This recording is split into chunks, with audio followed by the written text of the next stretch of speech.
Retour sur le plateau Equinox Soir, deuxième partie consacrée au débrief du journal. Madame, Monsieur, nous sommes toujours en compagnie de Valérie Niek du Mouvement pour la Renaissance du Cameroun.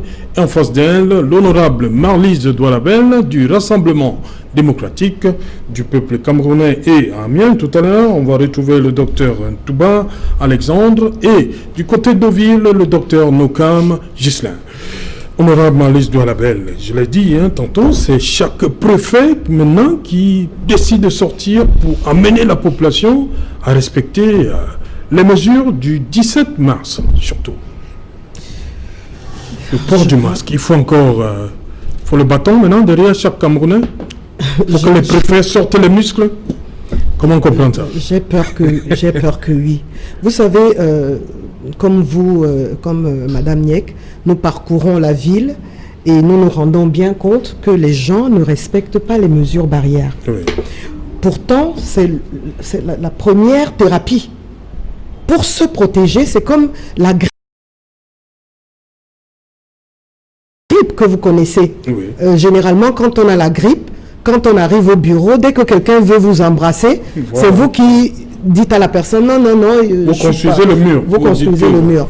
Et c'est pareil pour le Covid. Nous devons avoir ce réflexe, mais les gens ne l'ont pas. Alors on se pose la question, quand on arrive en Ndokoti, qu'on voit ce qu'on voit, est-ce à dire que ces personnes qui ne respectent pas les mesures barrières ne sont pas conscientes du danger? Peut-être qu'elles n'ont pas bien compris que c'est une maladie qui tue. Alors, on a deux façons de faire. On se lance dans des enquêtes psychosociales avec questionnaire ou entretien semi-directif pour comprendre. Mais j'ai peur qu'on n'ait pas le temps parce que ce processus-là est long. Donc, je pense qu'il va falloir associer les deux, essayer de comprendre pourquoi les gens n'intègrent pas qu'il s'agit d'une maladie dangereuse et qui tue, et en même temps continuer donc une sensibilisation plus ardue, plus... Le drame, c'est que le Covid nous a même imposé un mode de vie contre nature, puisque les canaux de communication classiques que nous avions, comme la tontine, la réunion de famille, etc. Oui. Toutes ces choses-là ne se tiennent plus. C'est Orange Money qui règle le problème. Donc du coup, pour parler aux gens, il faut les trouver quelque part. On ne sait plus où les trouver. Donc il faut que la communication publique redouble d'efforts. Peut-être qu'on commence à nous montrer les malades du Covid, parce que beaucoup de gens n'ont pas encore vu les malades du Covid. Donc dans leur tête, c'est du virtuel. Vous avez vu qu'en France, en Occident, à un moment donné, ils ont montré les couloirs des hôpitaux, ils ont montré le personnel de santé débordé, ils ont montré les gens en difficulté, et peut-être que ça peut aider à prendre conscience qu'il s'agit d'une maladie grave, qu'on guérit, évidemment, puisqu'on a plein de personnes qui guérissent, mais c'est même une maladie qu'il vaut mieux éviter. Mais beaucoup de gens, dans leur comportement, alors on dit oui, c'est parce que de l'assouplissement, voilà, on est passé au relâchement. Honorable Doualabel, oui. Beaucoup rangé ça sous le fait de cette sortie du 30 avril. Oui. C'est là que beaucoup disent que non, on a fait comprendre, ils ont cru comprendre que on en avait terminé avec le Covid. C'était une mauvaise compréhension et je pense que là où nous avons péché, c'est le manque d'accompagnement de cette mesure. Oui. Parce que cette mesure pouvait être faite, puisqu'on sait tous qu'à un moment donné, il y avait asphyxie. Parce qu'on a beau dire, oui. Il faut bien que tout ce petit monde vive. Vous êtes d'accord avec moi? Donc maintenant, quand on dit assouplissement, il fallait accompagner, il fallait peut-être qu'on mette un peu plus d'agents communautaires sur le terrain pour accompagner les propriétaires des bars, oui. Les clients, leur expliquer que, écoutez, bon, vous venez au bar, si vous avez bu pendant 30 minutes, vous avez parlé du Cameroun pendant 30 minutes, repartez chez vous, rentrez chez vous, amenez de la provision à la maison, allez boire à la maison, ça vous protège mieux que de vous exposer à des personnes que vous ne connaissez pas, dont vous ne connaissez pas le statut, etc. Je pense qu'il va falloir mettre de l'accent sur cette communication corps à corps et en même temps passer à la répression. On a vu ça aussi dans beaucoup de pays où on était obligé de faire rentrer les gens chez eux par coup de matraque. Les droits de l'homme ne vont pas sortir. Les droits de l'homme vont peut-être sortir, mais attendez un peu. Les droits de l'homme, là, on ne les entend même pas depuis que tout cela se passe. Ils n'ont rien à dire. Moi, je pense qu'ils ont beaucoup à dire. Ils ont à participer. Toutes ces ONG ont à participer à cet effort de solidarité qui consiste à faire prendre conscience aux citoyens de notre pays qu'il y a danger et qu'on va forcément changer de mode de vie. Notre copanéliste de Deville l'a dit. Nous ne vivrons plus jamais comme avant et pendant longtemps. Donc, l'intelligence nous commande qu'on s'adapte. Parce que qui ne s'adapte pas meurt. Donc, nous devons nous adapter. Ça prend la communication communautaire, la communication publique, mais ça prend aussi de la répression. Voilà, docteur Touba Alexandre à Amiens, vous avez suivi le journal, un préfet qui est obligé d'utiliser, il promet même le bâton vis-à-vis de ses administrés pour qu'ils respectent les mesures barrières. Vous pensez qu'il y a un véritable problème de prise de conscience face à cette pandémie encore dans certaines parties du Cameroun?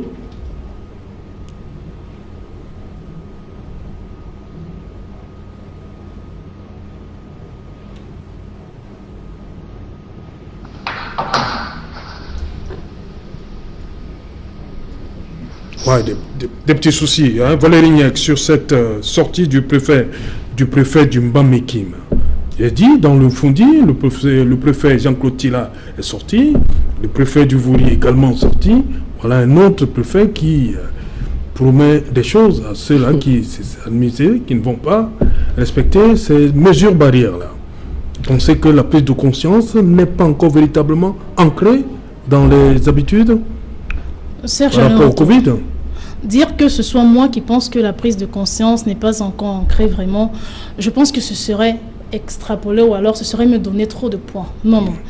Je n'aime pas mettre ce genre de truc sur ma personne. Oui. Moi, j'aime parler des faits. Oui. Et comme on dit, les faits sont têtus. Vous l'avez souligné tout à l'heure, et même le journal l'a relevé. Lorsque vous passez au marché central de Yaoundé, est-ce que les gens sont protégés? Mokolo, par exemple, justement, tout le monde est protégé? Mais alors, pas du tout. Voilà. On compte au bout des doigts les gens qui portent les masques. Mais vous-même, vous l'avez dit, il y a à peine 3 préfets actuellement qui sont en train de vouloir implémenter des mesures sévères. À peine 3 préfets. Et comme l'honorable l'a dit, elle dit elle-même qu'il va falloir mettre de l'action. Il va falloir mettre de l'action. On est encore dans un futur lointain, alors que la rentrée scolaire, c'est imminent. C'est demain la rentrée scolaire. Mais ils sont encore en train d'épiloguer et de s'imaginer des stratégies. Non. Pardon.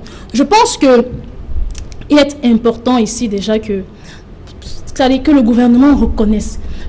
Lorsque nous sommes dans une certaine situation, la meilleure façon de corriger, c'est d'abord de reconnaître qu'on a eu tort.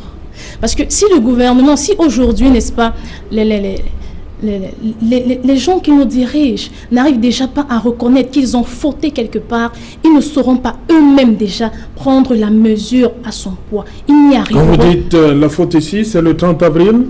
C'est ça le problème? C'est là tout le problème? Exactement, c'est là. Vous voulez que le gouvernement dise quoi aux Camerounais? Justement. Concrètement, par rapport au 30 avril. Serge Aloto, ce que le gouvernement doit dire aux Camerounais, franchement, nous n'en sommes plus là. Oui. Nous sommes au niveau à savoir ce que le gouvernement doit faire pour les Camerounais. Parce qu'aujourd'hui, nous voulons envoyer nos enfants à l'école. Dans quelles conditions allons-nous envoyer nos enfants à l'école? Qu'est-ce que le gouvernement a eu à prendre comme réelle précaution? Est-ce que c'est seulement les établissements, chacun qui va se débrouiller à son niveau pour voir, comme au lycée Josse, Madame Marlise Bell n'a fait que le souligner aujourd'hui, est-ce que ce sont les établissements qui vont voir comment ils pourront eux-mêmes s'auto-protéger contre ce virus? On s'interroge. Le gouvernement camerounais semble aujourd'hui, n'est-ce pas, avoir lésé les responsables des établissements. On a vu des proviseurs qui ont dit qu'ils ne savent même pas quoi faire. Ils ne savent pas comment est-ce qu'ils vont faire pour pouvoir contenir le virus. Et puis moi, j'aimerais dire, pour revenir sur les propos, si vous me permettez, de Dr Noukam. C'est bien cela, docteur. Oui, docteur Noukam. Oui, et vous avez souligné en disant qu'il a aussi fait le lycée Josse. On a envie de croire que les gens qui ont fait le lycée Josse ont une façon similaire de penser. Mais rassurez-vous, monsieur Serge Alain Otto, en ma personne, moi aussi, j'ai fait le lycée Josse. Mais je ne pense pas pareillement. Mais alors, pas du tout. Lorsque monsieur Noukam dit carrément que les faits, le fait, n'est-ce pas, d'empêcher l'école ne va pas empêcher le virus de se propager. Comme quoi, ça ne sert à rien. Je veux bien le lui concéder. Mais il me souvient que dans la majorité de ces pays, parmi lesquels, le pays dans lequel il est actuellement, il y a eu le confinement. Ouais. Sauf si je me trompe. Alors, si on a fait le confinement à un moment, est-ce que quand il faisait le confinement, c'était pour que le virus ne se propage plus? Non. Mais c'était parce qu'à l'instant T, c'était la solution idéale. À l'instant T, les situations s'examinent en fonction, ou alors les solutions viennent en fonction des situations. En fonction de la mesure de la situation, on évalue une solution. Donc, de grâce qu'ils ne nous disent pas que l'école ne va pas empêcher la propagation et par conséquent, il faut y aller. Et puis, je voudrais poursuivre en disant, il nous a dit, à juste titre, tout à fait, qu'il pense que c'est un problème de société. Effectivement, c'est un problème de société. Façon vous éduquer votre coq, c'est comme ça qu'il va chanter le matin. Ou sinon, il ne va pas chanter en fonction de comment vous le nourrissez, par exemple. Est-ce qu'il est content, est-ce qu'il n'est pas content? Dans leur société, par exemple, elles sont relativement suffisamment civilisées. Est-ce le cas chez nous? Pourrait-on en dire pareil chez nous? Je doute fort. La preuve est que quand on a ouvert les bars et tout ce qui va avec le 30 avril, c'est tout le monde qui s'est jeté, n'est-ce pas, dans la débandante, et puis c'est devenu du n'importe quoi. Au point où, tout de suite, nous sommes devenus les champions dans le Covid. Oh là là! Comme disait encore, si vous me permettez, pour chuter, n'est-ce pas, je crois que c'est le docteur, c'est Soumgi. Si, j'espère que voilà. Si vous l'avez suivi, il y a une vidéo qui passe. Exactement, il y a une vidéo qui passe ces derniers temps sur les réseaux sociaux où lui-même, il affirme que le Covid-19 ne va atteindre son pic au Cameroun qu'en mi-juin et qu'il est important de ne pas s'empresser dans cette école. Parce que ce qui arrive, ce sera encore plus, comme j'ai envie d'emprunter un mot à un artiste, ce sera encore plus dévastatrice. Alors, faisons attention. Voilà, docteur Ntouba, si vous êtes là, docteur Ntouba, on parle de cette sortie d'un préfet, le préfet du Mbamekim, pour ne pas le nommer, qui a décidé de mettre un certain nombre de mesures pour faire respecter les mesures barrières dans son unité de commandement. Est-ce que ça pose un problème de prise de conscience? Est-ce qu'aujourd'hui, les populations ne sont pas suffisamment conscientes du danger qui les guette?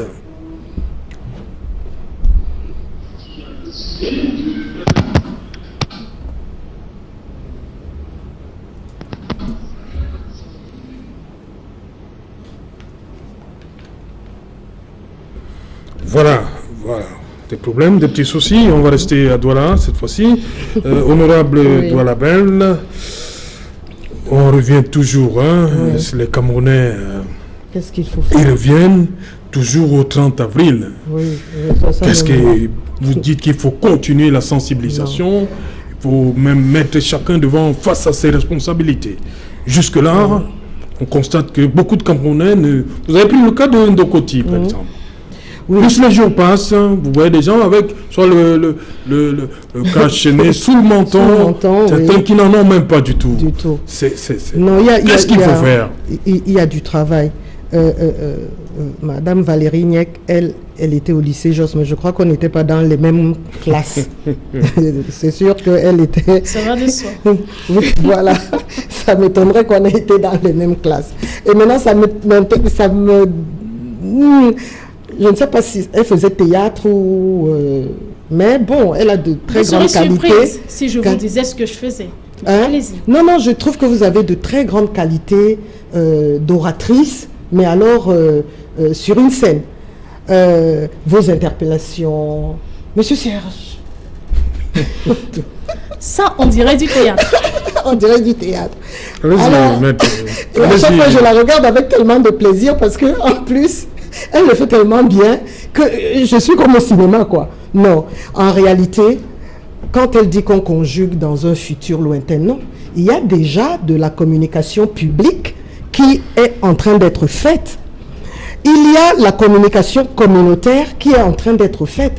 Mais ce virus, madame, c'est comme partout. C'est tous les jours qu'on croit avoir la bonne solution et on est démenti le lendemain.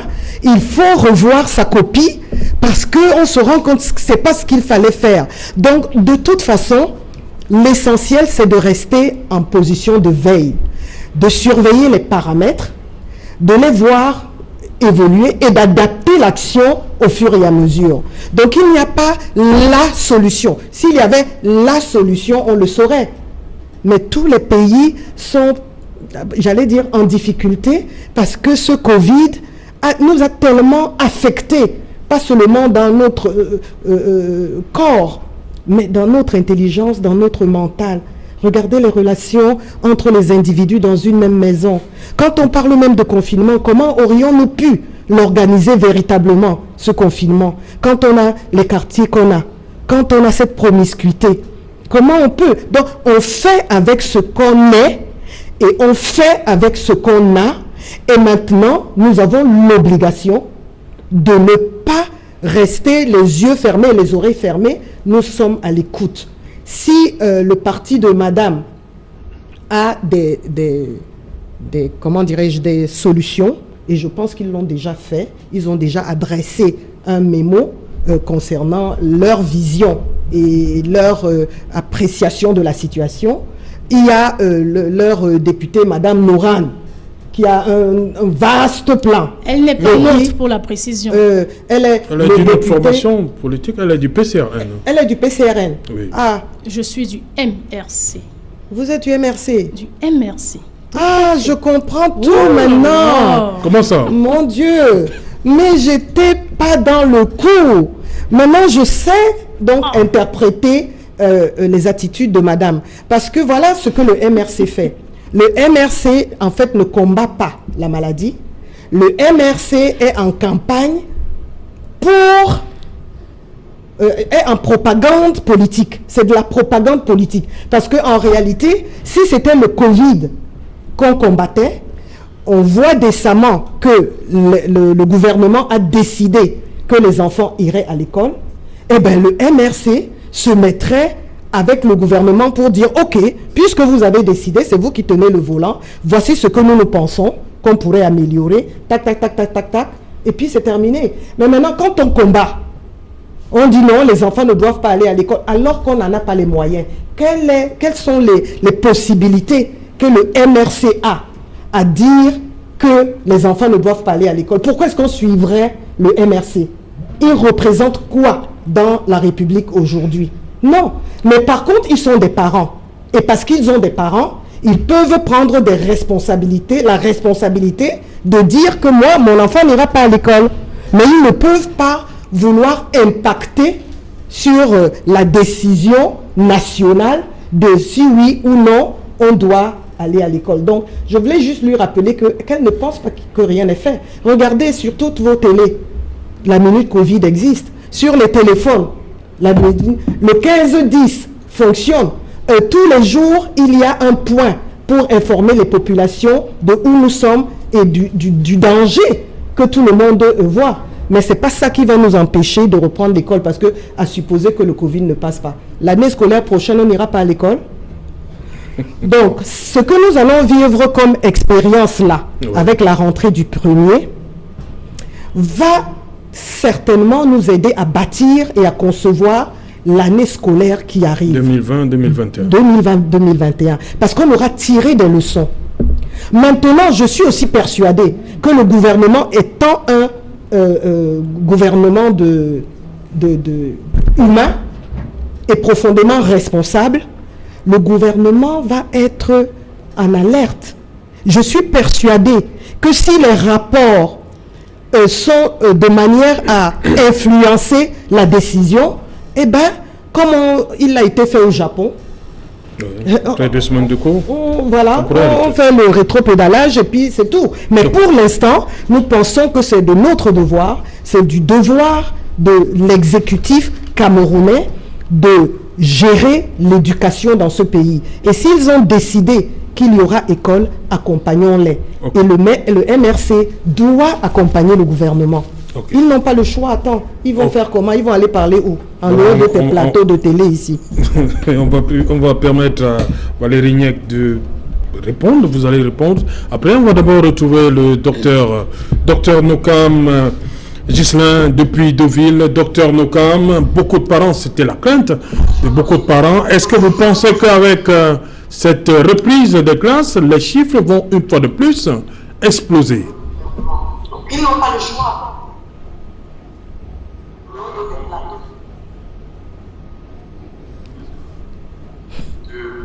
Répondre, vous allez répondre.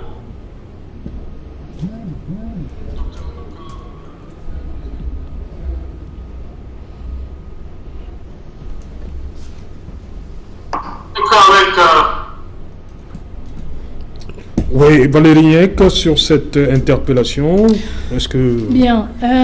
Il faut éviter, il faut que certaines personnes arrêtent avec la psychose et de faire peur, comme si le coronavirus était venu annoncer la fin du monde. Il faut franchement qu'on soit réaliste.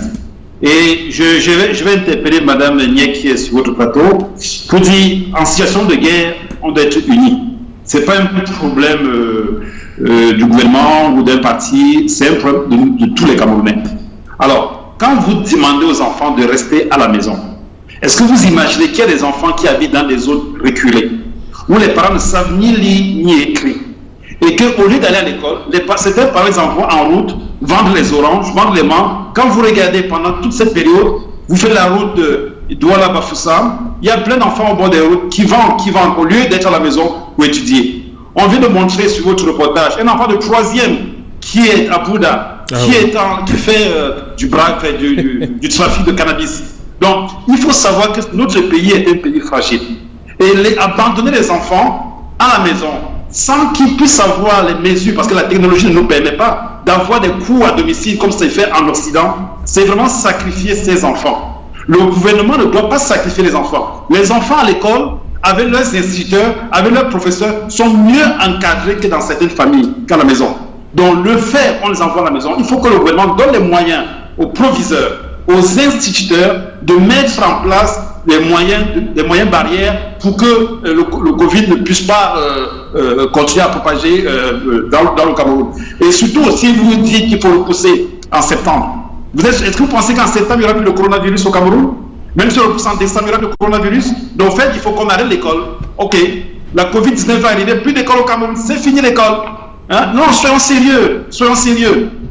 La Covid-19 est arrivée, on a ce virus, c'était une surprise pour tout le monde, c'est une guerre, on s'est préparé, donc donnons les moyens à toutes les écoles publiques et privées de lutter contre ce Covid-19, évitons que les enfants décrochent complètement de l'école, réunissons-nous et donc l'école a continué. Donc pour moi, dès le début, j'ai toujours dit qu'il fallait que les enfants aillent à l'école. Oui, certains à la maison, certains ont des parents qui ont bac plus 5, bac plus 4, qui pourront continuer la formation. Souvent, c'est tous les plus aisés. Mais il y a des gens qui ne savent pas lire. Il y a des parents au Cameroun qui ne comprennent pas ce que les enfants font. Et quand les parents continuent à sortir, aller faire son petit commerce, aller faire son BRC, l'enfant reste dans le quartier. Qu'est-ce qu'il fait l'enfant? Il sera pris par certains gangs de gangsters.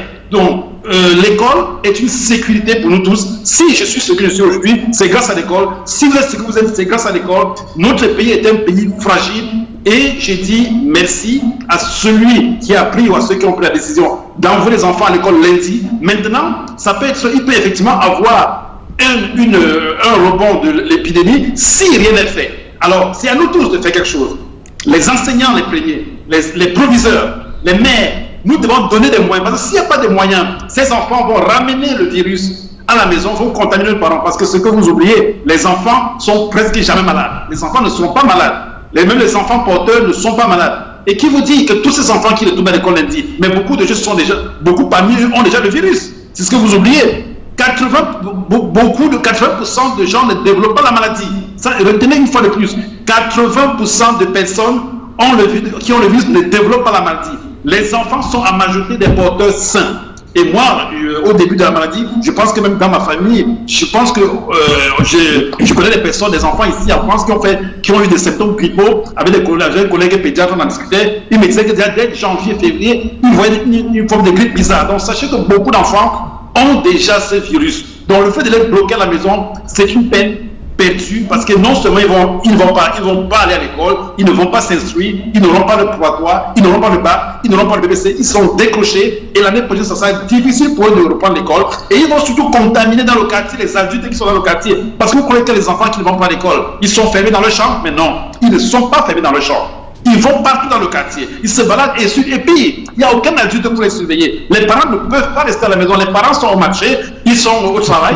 Donc soyons sérieux. C'est un problème qui touche notre pays, qui touche le monde entier. Regardons les exemples dans le monde. Ne copions pas bêtement ce qui se passe à l'extérieur. Ici en France, même mon fils qui est en grande section, il recevait des cours par Internet. Est-ce qu'il y a le réseau Internet au Cameroun? Combien d'enfants ont un ordinateur au Cameroun? Combien d'enfants ont le réseau Internet? Combien de familles ont Internet chez eux? Comment voulez-vous que la continuité des cours se poursuive? Est-ce que vous savez qu'ici en France, malgré le fait qu'il arrête de cours pendant 2 mois, tous les enfants ont eu les cours? Mon fils de 6e a ses cours tous les jours. Même mon fils qui est en petite section, on lui envoie les cours par Internet. Parce qu'ici, tout le monde a la connexion. Mais au Cameroun, est-ce qu'on a cette connexion? Donc, revenons sur terre. Ne copions pas bêtement ce qui se passe à l'Occident. Le Cameroun, c'est le Cameroun. Utilisons les moyens, envoyons les enfants à l'école, mais surtout, faisons comme au lycée Jos. Oui, faisons comme au lycée Jos. Toutes les écoles du Cameroun peuvent faire comme au lycée Jos. C'est-à-dire 25 enfants par classe. C'est-à-dire un groupe parle le matin, un autre groupe parle le midi. Ou alors, vous trouvez d'autres moyens, un groupe vient le lundi, mardi, l'autre vient le mercredi, jeudi. Adaptons-nous. Les proviseurs sont des gens très intelligents et des gens sérieux. Et je pense que les proviseurs des directeurs d'école sauront s'organiser. Le gouvernement ne va pas venir vous dire comment vous allez faire l'école. On vous dit, ok, c'est la rentrée. Maintenant, organisons-nous. Les parents, l'association des parents d'élèves, en accord avec les instituteurs et les professeurs, organisez-vous pour recevoir nos enfants à l'école. Parce que je vous dis qu'un enfant qui avait déjà prévu de faire la médecine, d'aller à l'université l'année prochaine, si il rate cette année, il n'a pas son bac, il ne fait pas sa médecine, il ne peut pas passer en école de journalisme, il nous en voudra à nous tous des adultes. Donc arrangeons les moyens pour que ces enfants puissent avoir l'école. C'est déjà une peine pour eux. Les enfants entendent parler de coronavirus. Mon fils me disait au débui, papa ne sort pas de la maison, il y a des microbes dehors, il a 5 ans.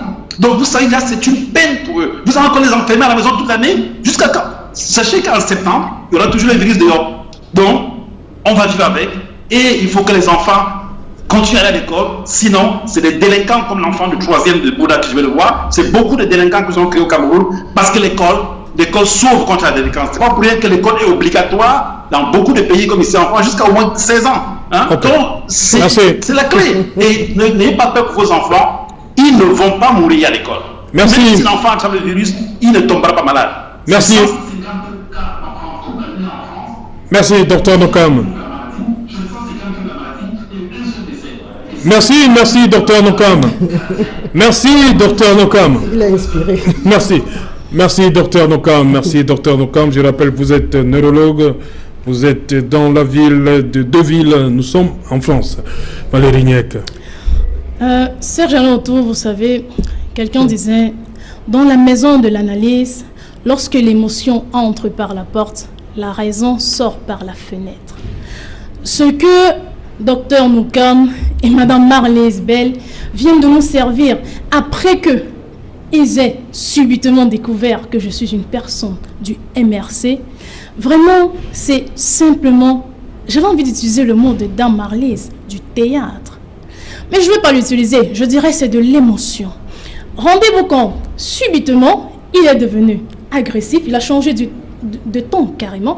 Et ça passe encore. Mais Madame Marlèse Bell ici, mais elle a failli sauter de son siège que, hey, qu'ai-je en face de moi? En réalité, Serge Alain-Autour, permettez-moi de dire aux téléspectateurs que Madame Marlèse Bell a une l'attitude nette du gouvernement camerounais face au Covid. De façon à se comporter avec moi, c'est exactement comme ça que le gouvernement camerounais s'est comporté face au Covid. C'est-à-dire quoi? C'est-à-dire que le gouvernement camerounais, il savait qu'il existait une maladie comme le Covid, mais il se disait que non, c'est seulement ailleurs, c'est pour les autres. Il n'a pas pris ses précautions. Il s'est dit, il pensait que ça n'arriverait jamais chez lui. Et quand c'est arrivé chez lui, il a été comme surpris, d'un sursaut, exactement comme Mme Marlise Bell, elle a fait tout à l'heure. Elle a été surprise que, c'est MRCG en face de moi. Oui, Mme Marlise Bell, c'est bien le MRC que vous avez en face de vous. Et je continuerai de l'être tant que je suis convaincue des idéologies de ce parti. Mais laissons ce côté. Je continue, Serge Alorto, pour dire, les enseignants n'ont pas dit qu'ils n'iront pas à l'école. Non. Mais ils ont donné un minimum de choses à respecter. Il y a un minimum de choses. Il faudrait tout au moins qu'on s'assure que leur sécurité sera garantie. Il faudrait qu'on s'assure qu'en partant donner les cours, ils ne courent pas le risque de contracter cette maladie. Mais moi, j'ai envie de demander à Mme Marlise, le fameux remède dont on parle, de Monseigneur Cléda, par exemple, qu'en est-il réellement? Parce qu'il serait bon, par exemple, un peu comme à Madagascar, qu'on distribue ce remède chaque jour aux enseignants et aux élèves. Si on arrive à distribuer ce remède de Monseigneur Cléda chaque jour aux enseignants, aux élèves, ou tout au moins tous les 2 jours, mais je pense que très largement, il n'y aurait plus, ou alors il y aura carrément une chute de ce coronavirus. Et pour parler de Monseigneur Cléda, vous le savez très bien, il a carrément fermé ses écoles. Lui qui a le remède. Monseigneur Cléda, qui dit avoir le remède, il a fermé ses écoles. Il a dit le 1er juin, ces écoles n'ouvriront pas leurs portes. Vous pensez que c'est quelqu'un qui n'est pas censé, ou vous pensez qu'il n'a pas le souci de ses étudiants? Non. Je pense simplement qu'il est suffisamment raisonnable. Il a suffisamment de la raison et non de l'émotion pour gérer cette situation. Oui. Marlise Dolabel. On va pas... Valérie Niek. Madame Valérie Niek. Je vous en prie. Oui, du MRC. Tout à fait. Voilà. Et je m'affirme. Quand je le dis, c'est pas parce que j'ai une aversion. J'ai beaucoup d'amis dans le MRC. Mais je sais comment je les traite. J'ai un traitement spécial pour eux. Donc, comme je n'ai pas... J'ai fait une confusion entre vous. Il y a déjà trop de belles femmes en politique. Hein. Ah bon? Avant, il n'y en avait pas? Dis donc, il y avait les mamans comme ça. Je dis, les jeunes, il y en a de plus en plus et elles sont... Et j'ai eu une petite confusion dans mon esprit avec une dame du PCRN. Donc, c'est pas grave. L'essentiel, c'est qu'elle soit là et qu'elle se batte pour son parti. Ce que je voulais lui dire, c'est que je n'ai rien contre le MRC en tant que parti politique. Il a fait son flop politique. Il va l'assumer. Mais maintenant, il reste un parti au Cameroun.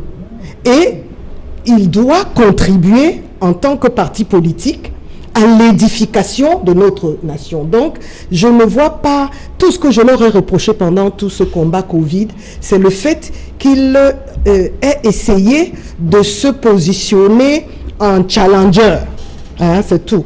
Bon, maintenant, je reviens à la rentrée parce que c'est important. Oui. Et les parents qui nous écoutent, je voudrais pouvoir les rassurer. Oui, quand on parle lycée Josse, c'est parce que moi, je suis lycée Josse et je suis sur le plateau. Oui. Mais il y a plusieurs établissements qui ont mis en place des plans aussi efficaces que celui du lycée Josse. Donc, je dis simplement aux parents, soyez vigilants, puisque vous faites vous-même partie de la communauté éducative. Soyez présents quand vous venez laisser votre enfant, venez le laisser en observant, en vous assurant que vous êtes en train de le laisser entre de bonnes mains. On parle toujours du lycée Josse. Parce qu'il y a c'est très souvent dans les lycées UP qu'on dépose les enfants. Non, je n'ai pas dit la plupart des enfants. J'ai dit, mais là nous sommes dans les classes terminales. Oui. Pour les 3 premiers jours là. Je pense que ce que je viens de dire aura peut-être sera important pour les classes de 3e. Oui. Mais pour les terminales, non. Et puis ils sont 380. Encadrer 380, c'est un effectif quand même pas très paniquant. Donc je pense qu'il n'y aura pas de problème. Je voudrais que les parents sachent que le gouvernement du Cameroun n'a aucun intérêt à exposer un seul de ses enfants face au danger. Non. Le gouvernement du Cameroun a le devoir régalien de s'occuper de l'éducation, de la socialisation des enfants. Parce que c'est ces enfants, ce sont ces ressources. C'est le capital ressource que nous avons. Nous ne pouvons pas l'abîmer. Et vouloir faire croire aux parents que le gouvernement aurait ce type d'intention, je pense que c'est simplement du populisme. Okay. Donc, amenez vos enfants ou alors faites-les déposer pour ceux qui ont des voitures ou alors embrassez-les quand ils partent. souhaitez-leur une bonne journée, dites-leur d'être prudents, de rester protégés avec le masque, de se laver les mains. Tout parce que vous-même, vous êtes un éducateur. Ouais. Donc, faites aussi ce travail. Ça va nous permettre de boucler cette rentrée, cette session scolaire qui va durer à peine un mois. Vous permettez, vraiment très rapidement. Juste pour dire, pour prendre à témoin les téléspectateurs, pour dire que Madame Marlise Bend ici a dit, le discours populiste, effectivement, c'est réussi à tous ceux qui sont à l'Assemblée nationale, comme eux, le RDPC. Nous n'y sommes pas. Ça veut dire qu'en réalité, c'est nous qui ne faisons pas dans du populisme, mais c'est vous qui faites dans du populisme. C'est quoi le populisme, madame? C'est à vous de nous dire. Vous pouvez nous définir le populisme? Merci, parce merci. Que vous êtes en plein dedans, vous. Hein. Merci, honorable Marlise Doualabel. Merci à vous également, Valérie Niek. Merci au docteur Nokam à Deauville. Merci au docteur Touba Amiens. Bonne soirée à vous, madame, monsieur. Bonsoir, Barc-Bézé 2.